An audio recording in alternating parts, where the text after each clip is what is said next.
floor. You have the floor. So we are 10 minutes late. It means that we will remain 10 minutes late. So you have 10 more minutes. That's good? Not enough? You want 12? Perfect. Okay. So we will close at 12:40. Fine. Okay. All right. Merci beaucoup, and good morning.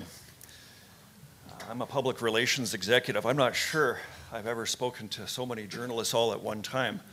So you'll imagine that I'm somewhat nervous at the honor. I feel like in a way I should have painted a target on my forehead. So many of you I have pitched before stories, trying to earn coverage so that my clients can hopefully sell more stuff. And if they do that, they increase their investment in marketing, which is the virtuous circle of public relations, at least it has been historically. And that's all, of course, radically changed now. So I'm just going to throw out a few ideas here to get the juices flowing before we turn to our keynote presenter. You know, I was in China at the moment of that terrible train crash, and I'll bet you that every single corporate executive in that country remembers exactly where they were at that precise moment. Not just because of the horror that they must have felt for their countrymen, but for the fear that they would feel that kind of thing, that digital lynch mob, could happen to them. So I think that fear factor, especially with a third of the world's 2,000 largest companies being based in Asia, I think that's driving storytelling from a corporate platform forward. I think what we saw with this Weibo incident in China is that social networks are the new place where national communities tell their stories to each other. We see the rise of national nervous systems. And, you know, as much as we have the like button and people talking about what they're in favor of, I think that terrible train crash, it showed us the power of the dislike button that we don't yet have on Facebook. But the anger, the rage, the power of that emotion, I think, you know, the decline of thinking because of collapsing attention spans and just the rise of sensate emotion, click or type, you know, a blast or a bang, outrage expressed digitally, I think is one of the trends that we have to deal with in terms of stories. Now, we all are overwhelmed by this flood of information right now. Journalists are in the front lines of the business, and as an information worker on the other side of it, as a PR guy, we're confronted by it too, and it just washes over us. And how do we tell stories in such a fast-moving, liquid environment? Now, this kind of a challenge sounds worthy of the Glimmer movement, but I think where data meets design is clearly the hot spot right now in terms of storytelling, digital storytelling. The rise of the infographic. You do a keyword search on Google. And how many of your different organizations here are using infographics these days? Could I see a show of hands? Quite a few are. Well, they get more clicks, and people can consume stories in the blink of an eye or the snap of their fingers. Now, I was describing this dynamic to a group of English language newspaper editors in Jakarta. And I think it was the editor of the Bangkok Post who said, or maybe the publisher, I'm not sure which, he said, "What you are describing, Mr. Pickard, is the end of thinking as we know it." Well, look what's happening to journalists. What's the plus of social media? Journalists can be more connective with the content, which means they have to carry a camera around, not just a notebook that they used to. Well, journalists, they can be more connective with their audiences, more sources, more people they can touch, tweeting back and forth or email messages. The problem with all of this is that there's no time to think. Now, I think storytelling itself is such an interesting area these days because if you ask people like Lindstrom, the guy who does those brain scans to find out what makes our neurons fire to allow us to buy certain things, storytelling access, story frames access the unconscious mind, which is the key battleground for decision making. And you know, it's been said that the news is a product, but I think the storytelling zone of the traditional news business is obviously shrinking. There are fewer good journalists to go around, and there's fewer good editors to go around. We have seen globally, and I do not celebrate this fact at all, a brain drain of professional storytellers in journalism migrating to the public relations profession. We need storytellers. We need them because our clients, multinational corporations, NGOs, well, look, if means of digital production are now in the hands of these brands, then we have to tell these stories. So that's really changing the dynamic here completely. Now, how do we deal with this? How do media organizations deal with this? How do corporate brands deal with this, or non-governmental organizations? Do they cater to cheap emotions, or do they lower their standards, or do they throw away objectivity? Do they find more creative ways to engage or to inform or to illuminate and inspire? So I think these are just some idea starters to get us going here. Now, the most important thing to realize is that it's all about storytelling right now, because I think people are realizing that there's such a powerful way to use stories where there's no time to communicate them, to get people to do or think what you want them to do or think. To believe that CNN's the news leader, for example, or to believe that they should buy a certain product, or want to work for a certain company, or invest in a stock, or criticize it to the government. These are all the behaviors that stories are driving on digital platforms nowadays. But with that, just having set that stage, I would like to turn it over to Meredith. Meredith Artley, who has been introduced earlier, is the Vice President and Managing Editor for CNN Digital, and she's based in Atlanta. Welcome.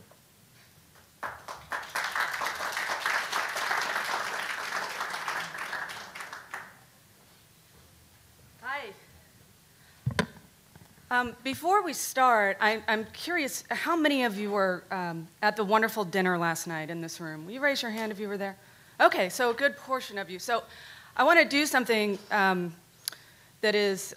will look very familiar to those of you who are at the dinner, and to those of you who weren't, you can thank me, because it will give you a taste of what we experienced last night. It wasn't just a wonderful meal, but there was also a show, and there was fantastic acrobatics and stunts, and it was just really incredible.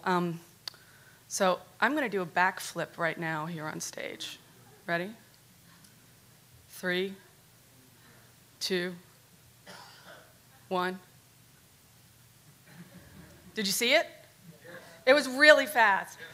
Okay, sorry. I mean, I had to. It's a bad practical joke. Of course, I'm not going to do a backflip on stage. But some of you were like, "Oh, get your cameras out." So thank you.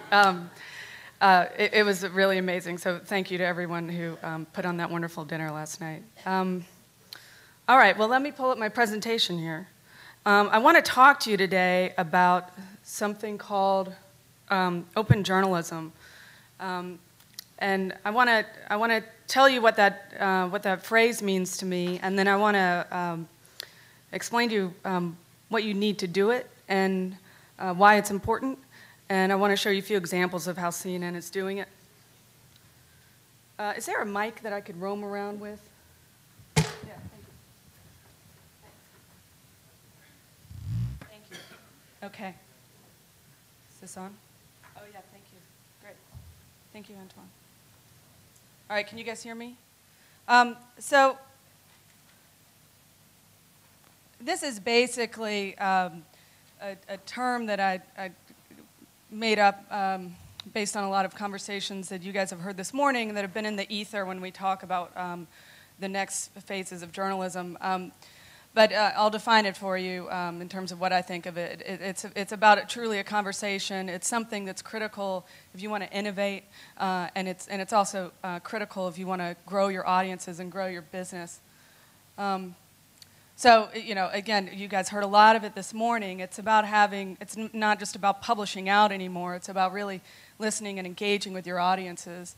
In terms of innovation, when you practice what I'm going to show you, what I think of as open journalism, it makes for better journalism. It makes for more innovative, interesting stuff, relevant stuff. And it actually works. You build audiences, you build loyalty, and you help your business, which is always nice. So here's kind of what you need. That's what I think of it as, and here's what you need. It's really a mindset. And you need to know where your audiences are. They could be in multiple places, and where they are and what they're doing. And then you need to know how to use the tools and data that you have at your disposal smartly. So again, on the mindset, this at CNN and in a lot of places who I think are doing innovative open journalism, it's really a way of life. It's not just a few people or a person you designate to do this. In terms of knowing what your audiences are, that means looking at whether it's on your website, what are they doing, how long are they staying, where are they going. If it's on your mobile devices, same question. If it's print, what do you know about your circulation figures, what can you dig in? Same with the television ratings. So it's really about studying very intently. I think it's very important for journalists to know exactly what where their audiences are. And then, there's a lot of tools that we have at our disposal. I think a lot of these metrics I'm mentioning, whether it's, page views or uniques or, again, circulation numbers, whatever it might be, you really need to look at those with a fresh eye and dig into them. It's kind of like Dorothy and the Wizard of Oz. I think we have some of these, we've always had some of these tools. We just haven't been analyzing them correctly. You need to look at social networks and social media, and you need to look at what's most popular, what's least popular, and then you need to look at how people are consuming across all of your platforms. So one of the key messages I want to get across to you guys today that's important to me is this panel is about social networks, but I don't think social networks should be solely defined by Facebook and Twitter and the like. I think those are amazing tools, and we can use them intelligently and well, but I think sociability is happening in all of our news organizations in different ways, and it's about embracing that in addition to using new tools now and new platforms now. Okay, so let me get specific. I'll define what I mean by this a little. I'm going to talk about these 9 examples in this grid here of 9 boxes of things that we're doing at CNN. Some of them you may know about, and some of them you might not. The first one is we recently relaunched iReport. You guys know what iReport is, right? It is our citizen journalism initiative outlet platform at CNN. And I should do a shout out in the audience. We have our former editor of iReport, Tyson Wheatley, in the audience right now. Tyson, just raise your hand real quick so people know they can come and harass you and ask you questions afterwards. Tyson's now a top editor for CNN International, based here in Hong Kong. But he was responsible for a lot of the growth of iReport. It's been around 5 years. So we recently relaunched it, recently as in a week and a half or so ago. And a couple of the features include making it more personalized and customized. So it went from being a very powerful tool where people could upload stories and things that were important to them to you can have your own kind of personalized, customized page that you see here. And now there's groups. So people might be passionate about talking about the Arab Spring or about U.S. politics, but they also might be passionate about food or travel or any kind of topic that they want to join a group and create. So it's a little bit of sociability happening right there. And I think that's very open. Here's what an assignment page looks like. So, and you'll see some more examples of this later, but the Occupy movement has obviously gone beyond Wall Street and has been very global. This is an example of, okay, we're telling our audiences, hey, are you there? Are you seeing any of this where you live? If so, here's how you participate and send photos or videos or stories into CNN. One more thing on the relaunch. This is just an example of how we took it from, it used to be this little kind of video player that was small and in the middle of the page, and we just made it more visual, high-res video. It's just gorgeous. And this is someone's personal profile page, an example. So iReport is inherently open, and it is our shining example at CNN, and I think a great example for the industry in terms of how you can engage your audiences. And if you just think about that, I mean, we have people who come to our homepage or who turn on CNN, and that's one level of engagement, and that's good. And then on the other end of the spectrum, you have people who are sharing the stories of their lives, whether it's a global news event or something that's very personal to them, that are giving content that they want to share with a massive global audience. That's amazing. It's very powerful. So this is a second example I want to tell you about. About a year ago, we decided that we had this weird problem, which is we didn't have the right format for truly collaborative citizen journalism. iReport's an incredible tool, but it was kind of baby in a corner, to quote Dirty Dancing, which is a very good movie. So it was kind of off on a side, and you could link to it across the site, just like you can on the web, but you couldn't. It wasn't integrated enough, and it wasn't that commitment and that engagement from our audiences is a super valuable thing. So we created something called the Open Story, and what this does, and this is around, we've done about a dozen of these around major news events, and what we're trying to do here is take what we're getting from iReport and what we're getting from our journalists in the field who were in and around Fukushima. And this all goes side by side. So you might have, this item here might be from an iReporter, and the next item might be from a CNN journalist. So it's married together. It's photos, it's video, it's text, and then it's all mapped. So it's a wonderful, so you can pull out this map and you can see where they were when they took that photo. It's an incredibly powerful tool. And it's not just an article on its own. It's not just a piece of video on its own. It's not just a photo gallery. It is really integrating all kinds of formats of media, and it's integrating CNN journalist content right alongside CNN user content, right alongside iReports. It's a very powerful tool. We've done this. I'll show you a few examples here. We have these incredible images that we got from Fukushima. And I'm going to see if this video works. This guy, his name is Johnny Colt. I want to show you a clip of what he does. He's an iReporter for CNN. He's a little bit of a celebrity iReporter. He was in a band called the Black Crows, some of you may have heard of. But he's just this really interesting character. And we actually did something for the first time with Johnny. We sent him to Fukushima because we love his voice and we love his style. And I want to show you some of the reports he did. Let's see if we can get this video to work. I'm Johnny Colt, and I'm reporting to you from on top of a road sign in Ishinomaki, Japan. This sign reads, Fish Market, and that's exactly what Ishinomaki is, a fishing port, devastated by an earthquake, followed by a tsunami. This is pure insanity. This isn't a science fiction movie, this is a nightmare. I am in an industrial area right now, and behind me, huge oil refineries and drums have been tossed around like tinker toys. Just take a good look at this boat, which has been lifted off of the water, tossed over a 5-lane highway, and rests right here in the parking lot of a building. The road has been split in half, and there's now a small lake here. One of the things that's a problem, Japan is facing a number of problems, and they'll deal with them in priority. But the fact is, in this industrial area, all the toxic chemicals, the containers that held them, have been destroyed. There's all different kinds of fluids running all down these streets and collecting in these small reservoirs and lakes all over this area. The toxicity level here, this just can't be good. So look at that. I mean, that is, it's so raw. It is.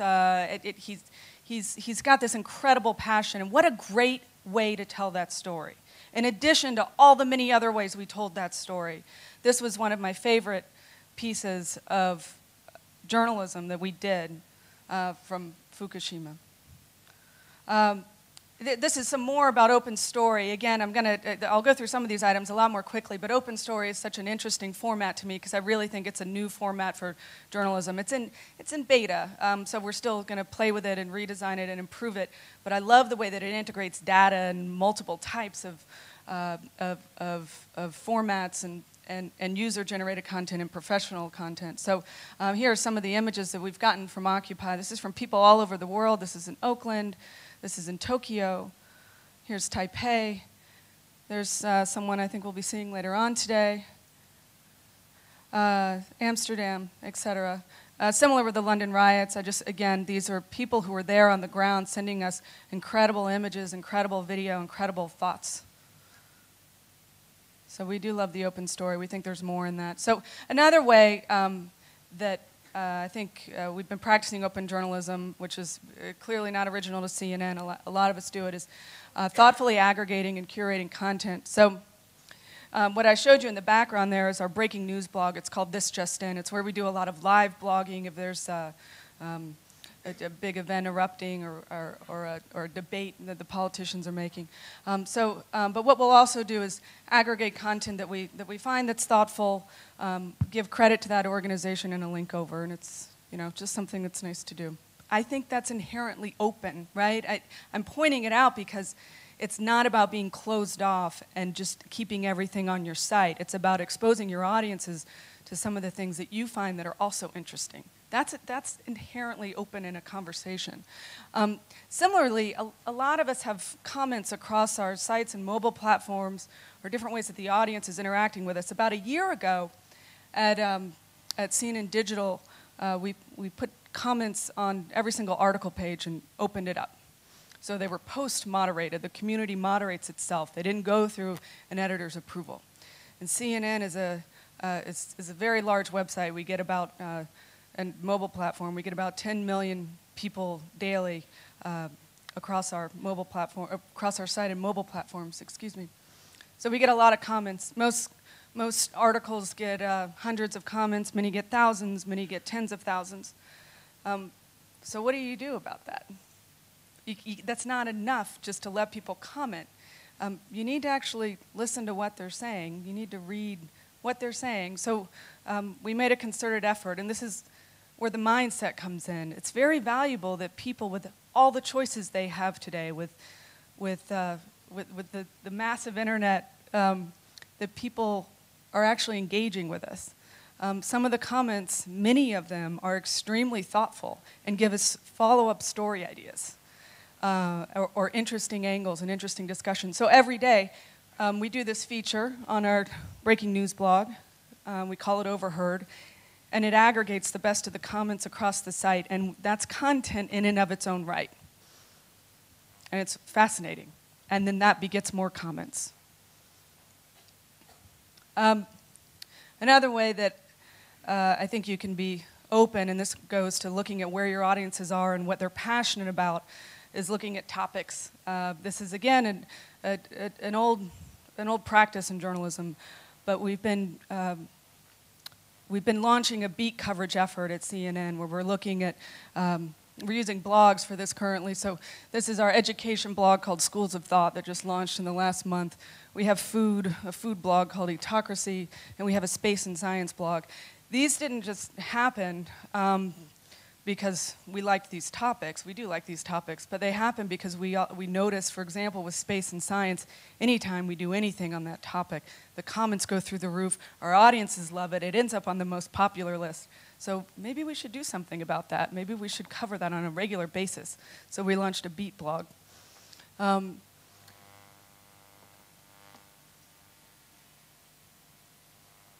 Next. Here's another way that we were looking at where our audiences are. This is one of my favorite examples.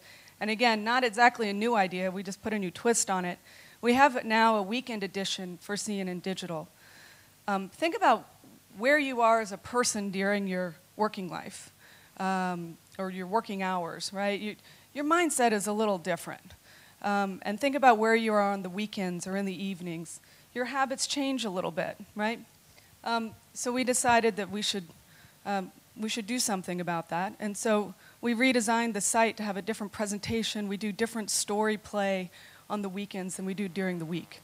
Now we notice CNN, I told you, it gets about, on just CNN.com, it gets about 10 million unique users, 10 million people more or less coming to it during the work week, Monday through Friday. On the weekends, that drops to about half.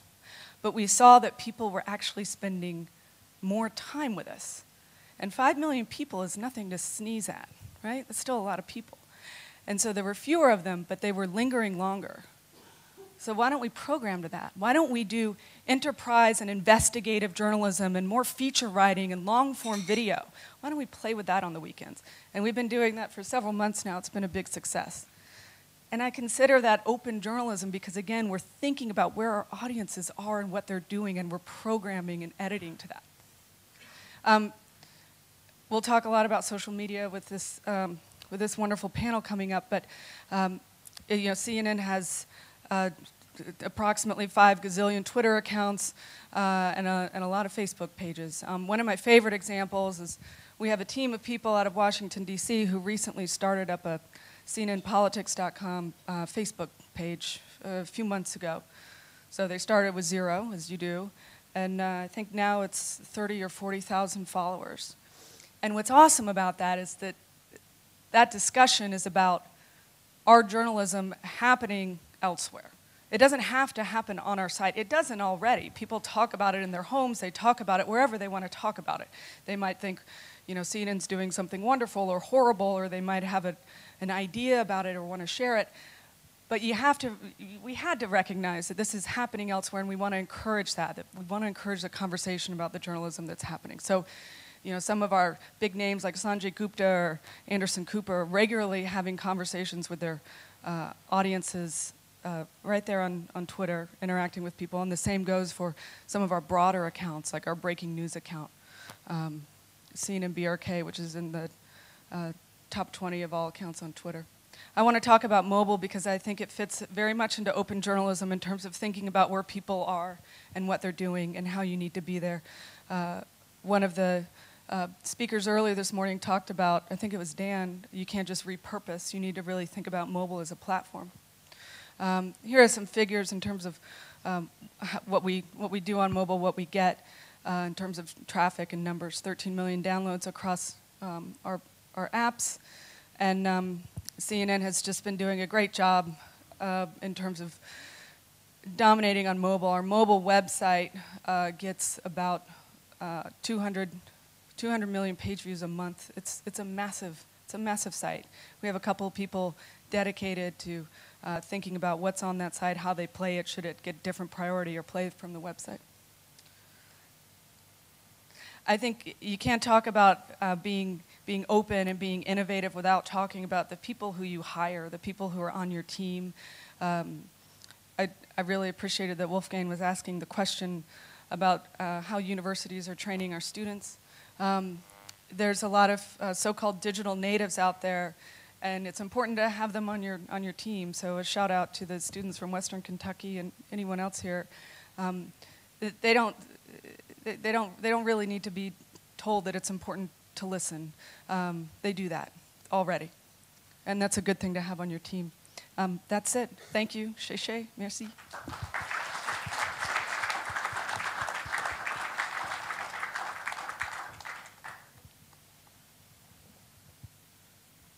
Okay, thanks very much, Meredith.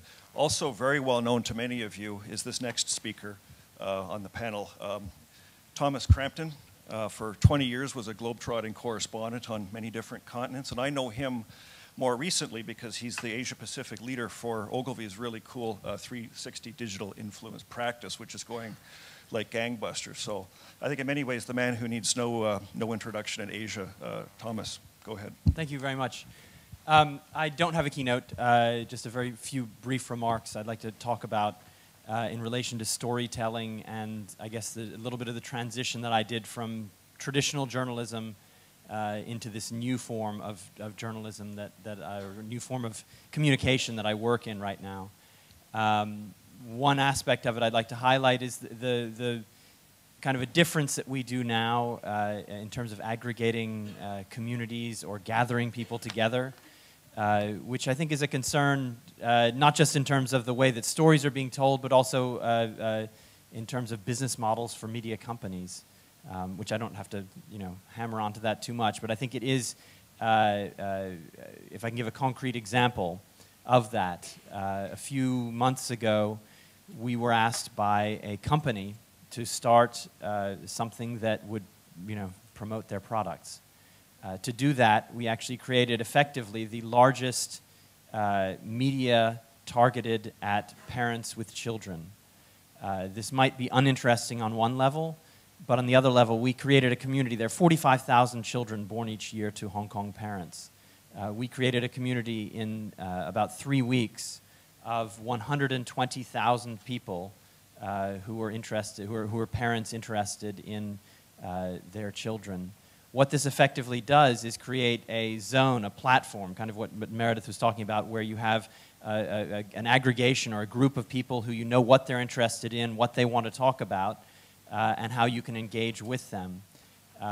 It's sort of an open space for starting dialogue, creating communication, and they're very hungry for that kind of information. So this sort of new approach of creating stories, to give you the background of what this actually was, it basically was a community created by parents who wanted to share photos of their children. And the children whose photos were most liked or most talked about on Facebook would be put up on a bus, which created 4,000 submissions and a huge amount of dialogue around this topic. For a media company, the challenge would be, I'd argue that this community is now the largest community of parents with newly born children in Hong Kong. And now we have, communication and stories that we're sharing with them and discussions with them. So I'd just like to throw that out there as one thought. I think Meredith raised a lot of other things that I'd like to talk about more in a question and answer style format than a speech. Okay, Yolanda Ma. She's well known to Hong Kongers here because she digitized the South China Morning Post, and she's just led the map sourcing project, Citizen Map. So you know a lot about this through your own personal experience. Right. Thank you, Bob. I think CNN's doing lots of cool digital stuff, and my personal concern on digital side is more about localization, more because I'm here in Hong Kong and China, and the social media landscape is very much different from the US and Europe, and Tom knows a lot about that. And so my concern is that there are at least 3 points that can be different. And the first is that concern can be very different. Dan mentioned this morning about the communities knows a lot better than reporters because communities has their own characters. And then Bob mentioned about the Citizen Map. I was working for South China Morning Post, which is a crowdsourcing project. We're learning from our report.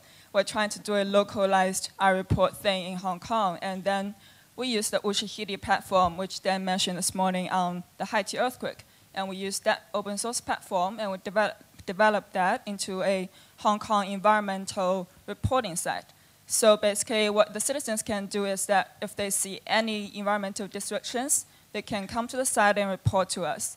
And then when we moderate that and we see that's a okay, reasonably accurate information, we will sometimes have the reporter to verify that, and sometimes not, because the citizen reporters, they will themselves comment and tell us if that's true or not.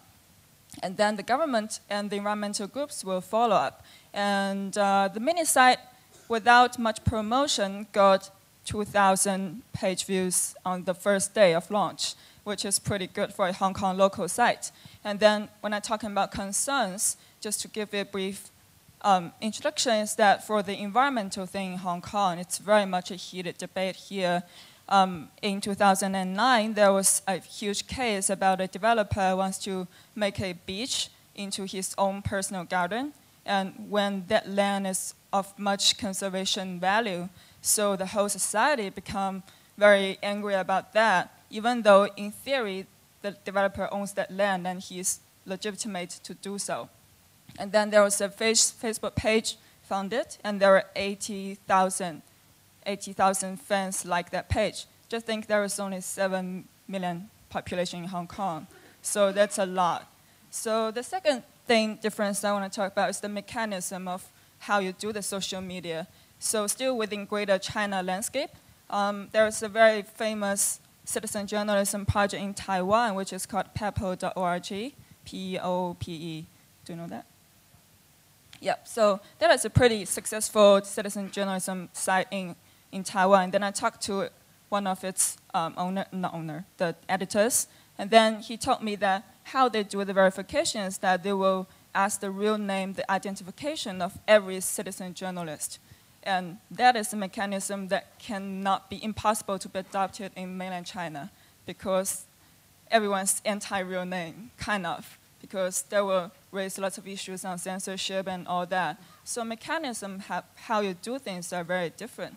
And the third thing is about platforms, of course. And Bob mentioned about the Sina Weibo phenomenon. And I don't know how many of you opened your Sina Weibo account, but I know last month the IMF president opened hers.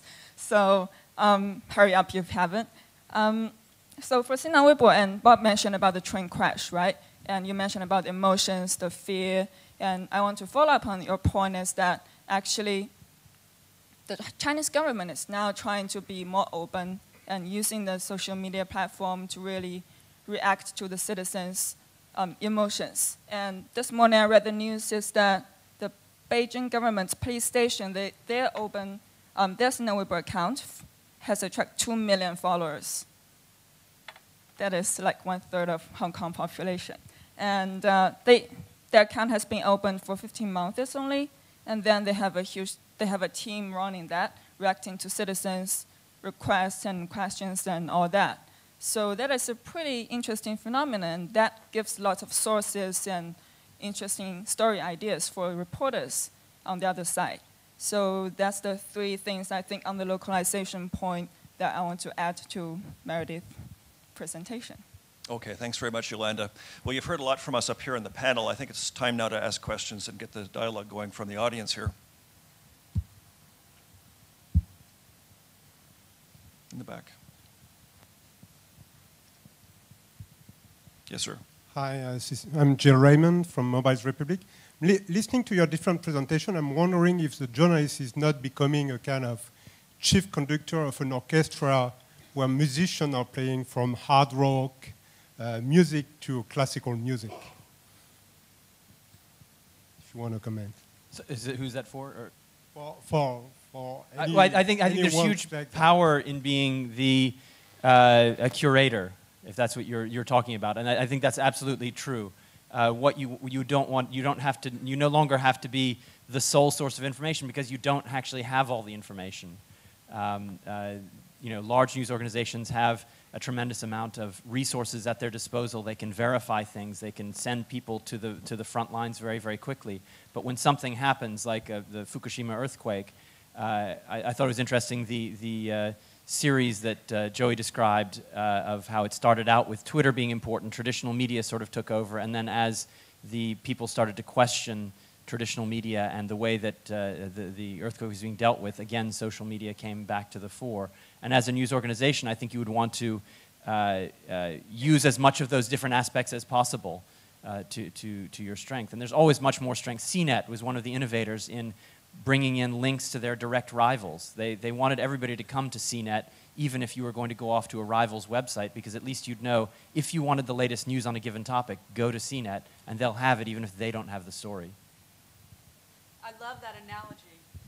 I think I'm going to change my business card. I think it's great. But I don't think that's the only job of journalists and editors these days. But I think it is a big piece of what you need to do.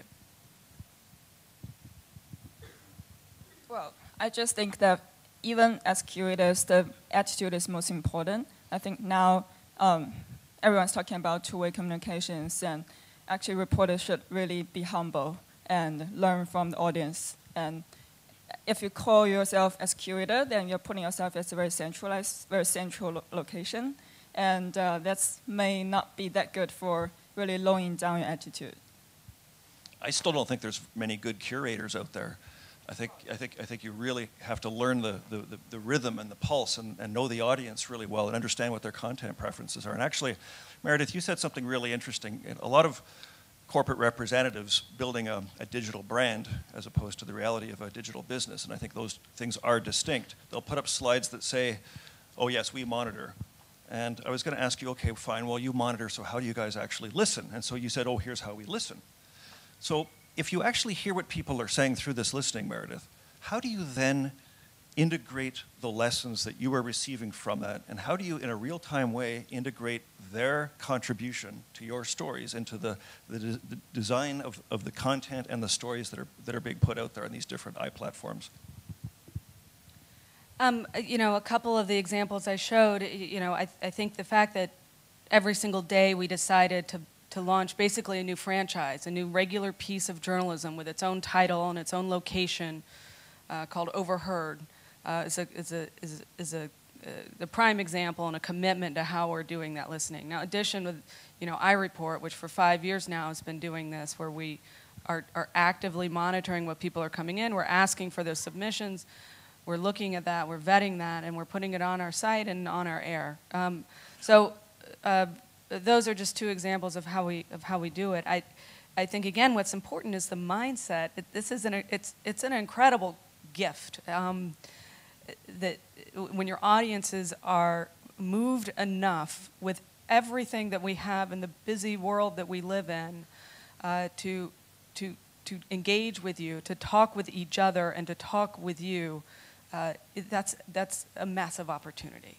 And it just needs to be treated that way. You might all find different ways that you want to take advantage of that and implement it, but it's an incredible thing. The power of that is just absolutely huge. Meredith and I actually both worked at the Herald Tribune many years ago in Paris. And there we would be really happy to get, like, I would love it when I get a letter to the editor. It's like, yeah, somebody noticed, I wrote something. And now, you know, when you can aggregate these huge amounts of comments and do things with them, like figure out that people are really interested in food, or what Mohammed was talking about, that really the shift is going from Tunisia to Egypt, it's just a huge power and something that really needs to be harnessed. Yeah, one small tricky thing I did in the post is that for the comments coming, we took the Facebook comments to publish them in the opinion page, and people really love that. They feel like they are appreciated, and they feel like they are part of the paper, and that raise their sense of participation, their sense of belonging. So there are lots of small, tricky things you can do with your own media organization, with your own platforms, and it's just a way to raise the loyalty of your readers, and also the participation, and also the sense of belonging. So they do feel they're part of you. Well, going back to Dale Carnegie, or more recently Robert Cialdini, making people feel important is the precursor to persuasion and to sharing a story with somebody who's more receptive to what your narrative is trying to say. I think I saw another hand up here. Sir, in the front. Yeah. I would like to ask Meredith, you spoke about the very interesting new eye sections where stories from new reporters and contributions from bloggers or readers are all together on the same page. So my question is, do you care about making it clear to the reader that this is my staff writer and this is only a reader or somebody or a contributor? And how do you make this distinction if you do care about that? Yes, we care. We find that the audience cares. So we care for reasons of clarity and transparency, and we care because our audience cares. And we make it clear there's a label when it's a CNN contributor and when it's an iReport contributor. So we do call it out. But I mean, it's not a different color or a different logo or whatever. Just because, for me as a regular reader that doesn't understand the difference between contributor, CNN contributor or whatever, I might not see the difference. So I believe if you can have a special logo or a special color or something, that might make it very clear. This is sufficient. Thank you, thank you. If you use it, you pay. They don't pay, apparently, all the previous presentations. I think there's something in the back. A bit of crowdsourcing going on here. Yes, ma'am. Should I stand up? Yes, sir. Okay. I'm Justice Kadju. I was a judge of the Supreme Court of India. I've just recently retired and taken over as the chairman of the Press Council of India. See, I think the problems of the underdeveloped countries are very different from the problems of the developed countries so far as news reporting is concerned, and I think they are not being addressed. And we are more than half the population of the world. In India, I criticize the media because 90% of the coverage of the media, particularly electronic media, goes to entertainment, which means lives of film stars, fashion parades, pop music, cricket, and so on. When 80% of our people are living in horrible poverty, there's massive unemployment, massive price rise, skyrocketing prices, massive problems of healthcare and education, they get only 10% of the coverage. And 90% coverage goes to entertainment. Does a hungry man or an unemployed man want entertainment, or does he want food or a job? I think the media, at least in underdeveloped countries, have lost all sense of proportion. And I think they should not be free to publish, because they say we are a free media, we'll do what we like. I think some restrictions have to be placed. I would like your comments on that. Who wants to start there? I'm very passionate about this topic. I think a lot of that is, I don't like taking the point of view that the journalists need to look at the demise of of the culture and the intelligence of our audiences because they're interested in celebrity news. I think it's on journalists to bring the passion and the creativity to the important stories of our times that tell us about who we are and how we're living. And I think that can be found just as much in coverage of the Arab Spring, the upcoming parliamentary elections in Egypt, the upcoming US elections, etc., as it can be found in the nature of why people are fascinated with celebrity culture. I think if you bring that passionate voice, that engagement, and that innovation to all types of your journalism, your audience will appreciate that, and you'll know it, and you'll benefit from it. While I agree that there's a danger and something that's not so great in what Mohammed called the race to the bottom, you know, I love that difference between the most read versus the editor's choice, the huge contrast, which I think is somewhat what you're addressing. And we like to have editors who choose the news that is having impact. On the one hand, you have that race to the bottom through electronic media. On the other hand, we have this huge opportunity, particularly in a country like India, where the internet penetration is relatively low, but there's this rise of use of mobile for incredible new forms of reporting. You know, we can have people in villages telling us what the inflation rate is or what the issues are. So I think that while there is this race to the bottom aspect when you have the ubiquitous availability of the news and people racing out to look at the Bollywood or whatever news they're looking at, there's a huge opportunity using these same tools, getting news from places that it would never be possible to get them from before. So I think that's something that we really need to focus on and develop.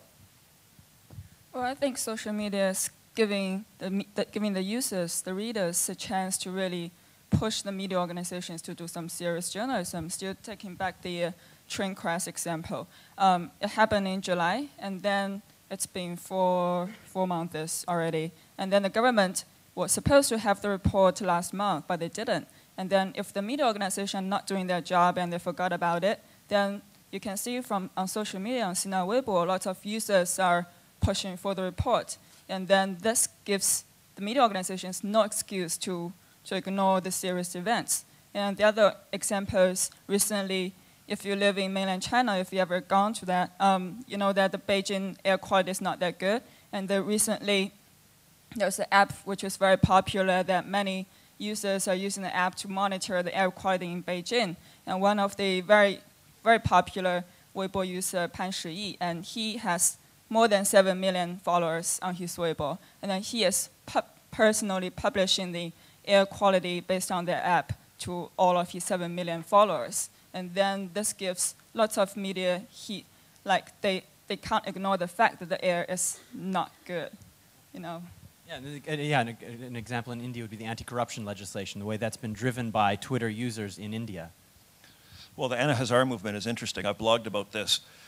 When I was in India, when this was reaching its crest, I was fascinated to see the cross-pollination of the social media activism on this, even though it was a relatively small percentage of the population. Of course, there was only a relatively small percentage of the population active in the movement in the first place, but still, the content preferences, the topics, the modality of social media sharing on this anti-corruption story, put into the front page, graphically colorized in every newspaper when I was there. It was fascinating. I hadn't seen that happen in India before, so maybe there'll be more like this in the future. Are there more questions? Yes, sir, with the red tie. Yeah. I'm Sachin Gopalan from Berita Satu Media in Indonesia. We are fairly active in the digital media side as well. I have a question particularly to Meredith as well as Thomas and Yolanda. As you know that everything in digital media is so dynamic that you kind of look for trends of what's happening in order to react and create new tools. So how has that changed your 5-year plans? Or where do you see this industry go 5 years from now? Because obviously the parameters are not going to be based on products. So there has to be, you know, as organizations evolve, you have to commit your resources in a certain direction. So where do you see because it's traditionally changed the way we do planning. Now the media trends are so dynamic that you try to look at it almost on a day-to-day basis, if not weekly. So how does CNN look at it from a long-term perspective? 5 years, how do you plan? And also the others. Thank you. To look 5 years ahead, you have to get pretty strategic about it. So there's a couple of things that we're looking at. One that I'm alluding to here is this, or is not just alluding to, but is this act of being open and this act of a conversation and engaging with our audience. So whatever we're doing right now, 5 years from now, will look pretty primitive. We want to keep on pushing in that direction. We think we see only success there. The other thing, and this is specific to CNN, but it's a key part of our editorial strategy. Internally, we have a little bit of a cheesy analogy for it, which is we call our editorial strategy like Pilates. And Pilates is kind of like yoga for those of you and it's about, the practice of Pilates is about strengthening your core and stretching into new areas. So for CNN, that means we need to strengthen the core of breaking news and what CNN has been traditionally known for, but then we need to stretch into these new areas. And that's where you see things like beat coverage, like a food blog isn't necessarily what people might think is core to CNN, but we need to be there because our audiences are passionate about that conversation. Our culture is aligning around that conversation, as they are education, as they are race and culture and identity, which is another beat blog.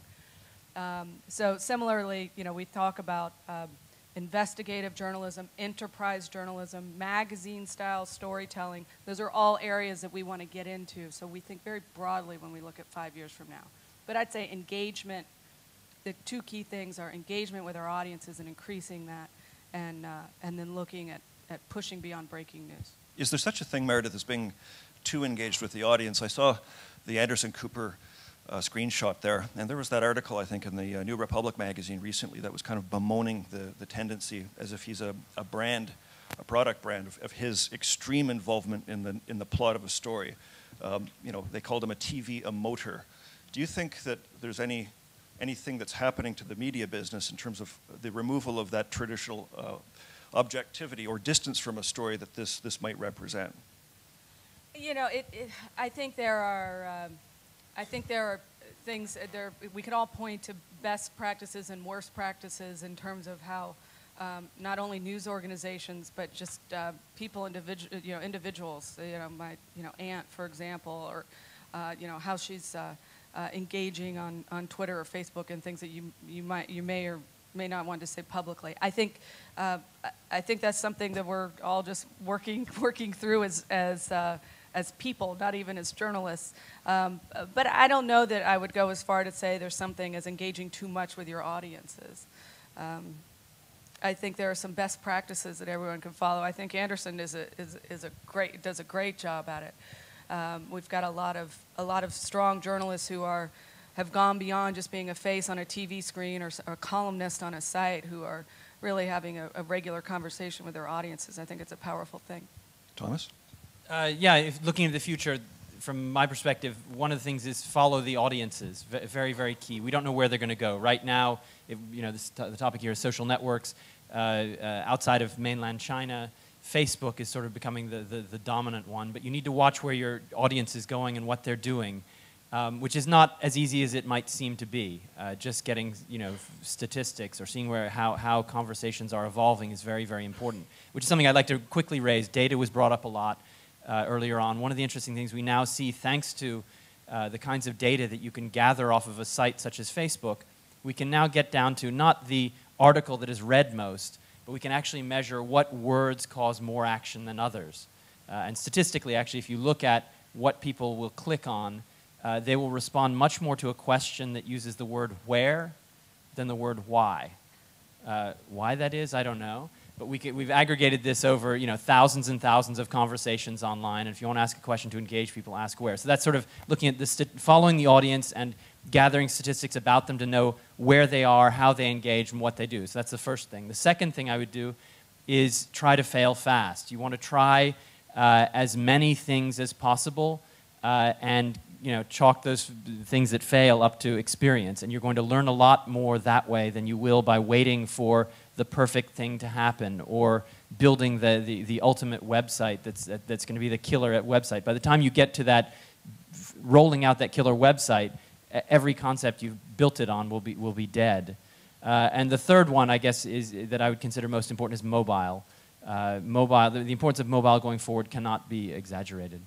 That's a great point on language. So many PR agencies or those in the marketing space now use SEO to try to elicit metaphors. What are people really thinking about when they want information about a company or a brand, and then taking the corporate complexity of what is often very inaccessible gobbledygook in terms of the corporate verbiage, and then distilling a new simple and compelling message that really reaches people where they like to consume a story at the emotional level. Now, Yolanda. I've only joined Thomson Reuters for 2 months, so I don't think I'm in the right position to really talk about 5 years plan. But personally, I would say, build on your point, try to fail faster, is that you need to make new mistakes every day. You cannot repeat your mistakes. And you mentioned about the importance of data. I'm now in the data business, and what I do is really making new mistakes every day, and to really appreciate the failures and to learn from the mistakes and to build upon your strategy upon that. So for the long-term strategies, I think being flexible is the most important. Yeah, definitely more mistakes in the coming 5 years, yes. The But new ones, with the hopefully. Yeah, Go ahead. my name is Kunda Dixit. I'm the editor of the Nepali Times. Who's going to pay for all this? Who's going to foot the bill for making all these mistakes? And when is advertising going to shift so that the old media, which is now subsidizing the new media can take care of itself? How about reverse order this time? Well, for the mistakes, I think for the social media specifically, one lucky thing is that the mistakes are not that expensive. Like social media in general, they are free, and when you try new things, you can do it very quick, very fast, and before that, you can avoid some mistakes by really talking with your audience before you do things, like do the focus groups or anything like that, and then try to minimize your costs. And then, yeah, I think the good thing about social media is just that it's keep changing, and then you have to make mistakes, but you have to make your mistakes very cheaply.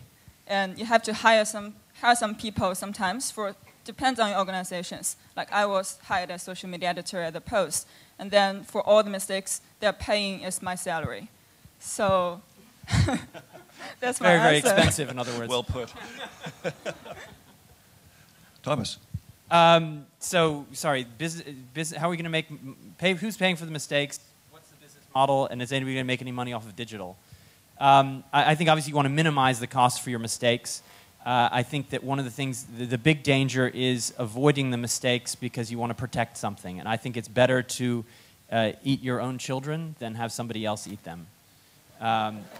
So it's from the point of view of a media company, that means you can find the way that you're going to be undermined before somebody else does. Very important. In terms of the value or the amount of digital revenue, I think it has to come up. It's absurdly cheap right now. The value that you can get out of something that is digital. So I think that there will be a shift taking place. I don't know when this will be, but there's very good value for it right now. And sorry, there was a third part to that. Does that answer most of it? Eating children, sort of. That was just the tweet of the conference, I think. I have to say, I'm not really a fan of the sentiment that we all have to make a lot of mistakes. I appreciate what's behind it, which is that we shouldn't be afraid to fail. We should embrace experimentation. I like that. But I don't want to make a lot of mistakes. I don't know that any of us do. I have a different perspective on who's going to pay for it, how much money is going to make question. At CNN, it's going very well. That's what you get when you have an amazing global brand and you're doing truly multi-platform work. That's a very appealing place for advertisers. But I'd also like to think that what we're doing in terms of many things that you saw here and beyond that, in terms of the journalism and in terms of that engagement, when you say, here's an area where we are talking about education every day, how people learn, not just our children, but our parents. Here's a place where we are talking about religion and beliefs around the world. And here's a place where we're talking about even the less sellable topics of human trafficking, like we're doing in the Freedom Project. I think when you start to create those communities and an excellent coverage, that is, it is good for your audiences and it's good for your business, and we've seen that work. I saw some other hands go up. Far in the back, last row. Hello, I'm Stephen, a student journalist from Hong Kong Baptist University, and I have a question. There are a lot of rumors on the Weibo or other social medias, and in recent months, the Weibo administrator begins to delete some rumors and delete the account of the rumors maker. So, what do you think, whether the administrator of social media should administrate these kind of rumors? Thank you. Do you want to talk about that, Yolanda?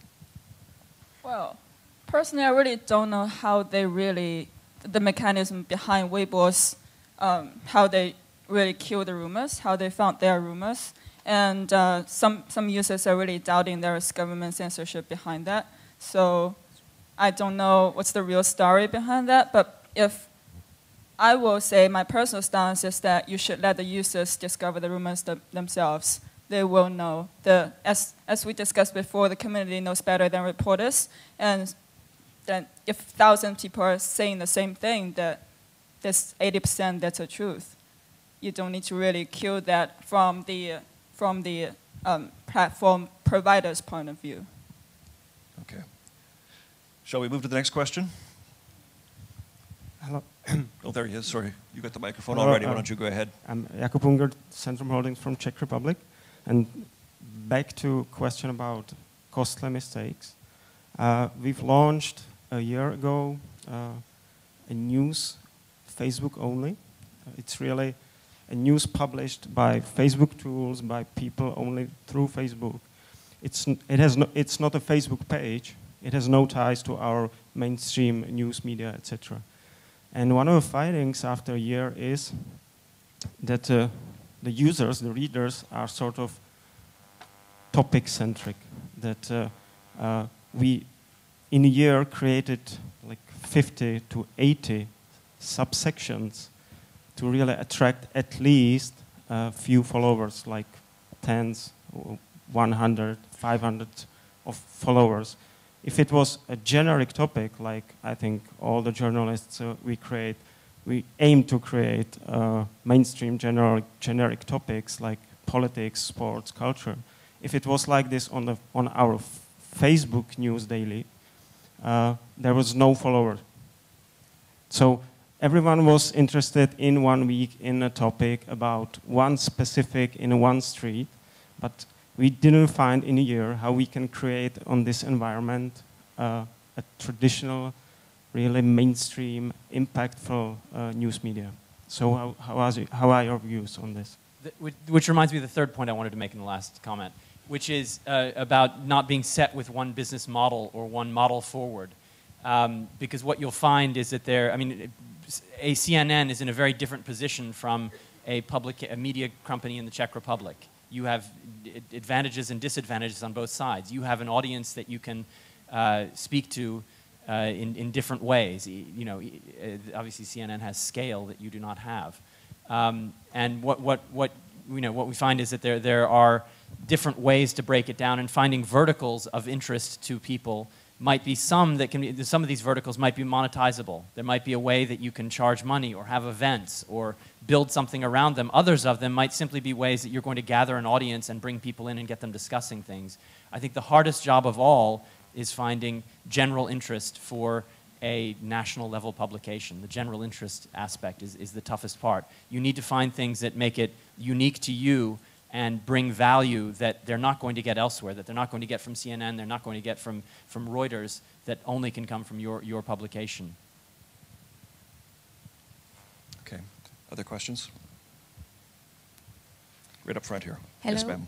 Caroline Brun. I have launched my small agency after having worked for a large audience, newspapers and magazines.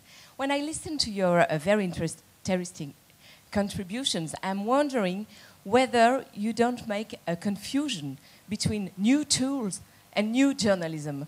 when you say that the key word of new journalism would be listening to the audience, it's, for me, very bizarre, because old journalism, as you said, ancient journalism, when it succeeds, and sometimes it carries on succeeding, it is interested in the audience.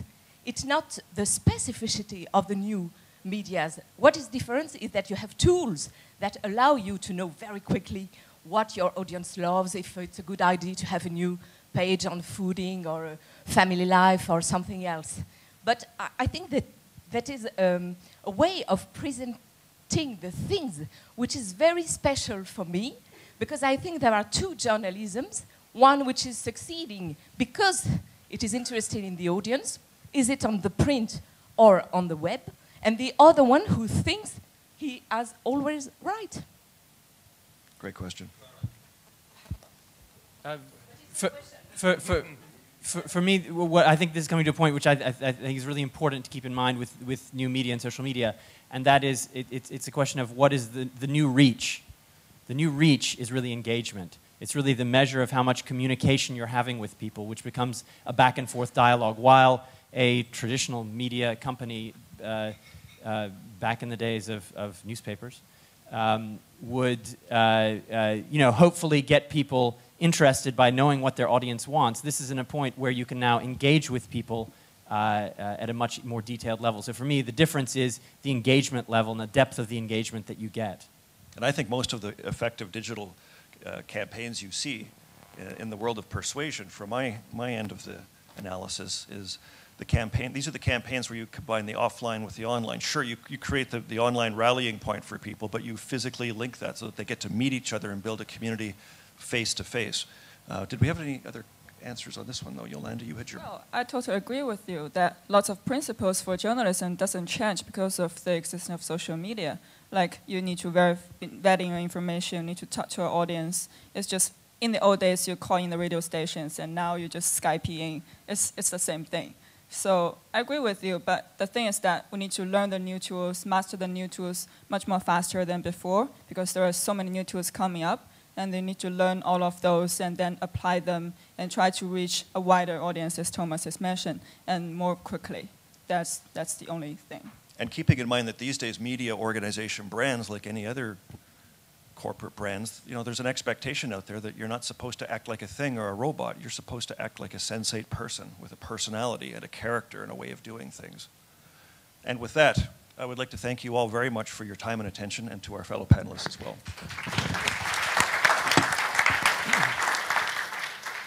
So, what is following? We have a lunch with Wada Kanfar, former general director of Al Jazeera. So you listened to Mohammed Nanabar, and now you will have another vision of the Arab Spring with Wada Kanfar. So just now, it's a buffet.